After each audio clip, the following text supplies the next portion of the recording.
স্বাদের ভাপা পিঠা। শীতের সকালবেলা উঠে যদি পরিবারের সদস্যরা এই রকম গরম গরম ভাপা পিঠা রেডি পায় তাহলে কতই না ভালো লাগে, তাই না? ছোটবেলায় আমাদেরও এরকম হতো। মা পিঠা রেডি করতো আর আমরা ঘুম থেকে উঠে পিঠা খাইতাম।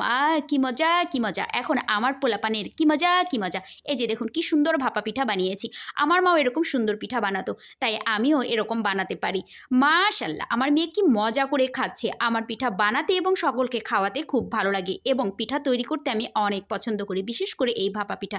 চিতই পিঠা কিন্তু আমি পারি না, তবে আমাকে ট্রাই করতে হবে। এই দেখুন, পিঠাকে ধরে আমি ভাঙবো তবেই ভাঙবে। অনেকে পিঠা বানাই দেখি ভেঙে যায়, ধরতে গেলেই খুলে যায়।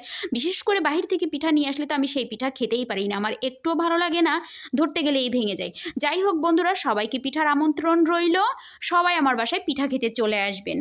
আর এই শীতে ভাপা পিঠার মজাটাই আলাদা, তাই না? শীত মানেই ভাপা পিঠা। সারা বছর এই শীতে অপেক্ষা করতে হয় ভাপা পিঠা খাওয়ার জন্য। অন্যান্য পিঠাগুলো কিন্তু খাওয়া যায়, কিন্তু শীতে এই পিঠাটা আসলেই এই পিঠাটাই খেতে হয়, ভাপা পিঠা। যাই হোক বন্ধুরা, সবাই ভালো থাকবেন। এলোমেলো কথা দিয়ে সবার কাছ থেকে বিদায় নিয়ে নিলাম। আল্লাহ হাফেজ।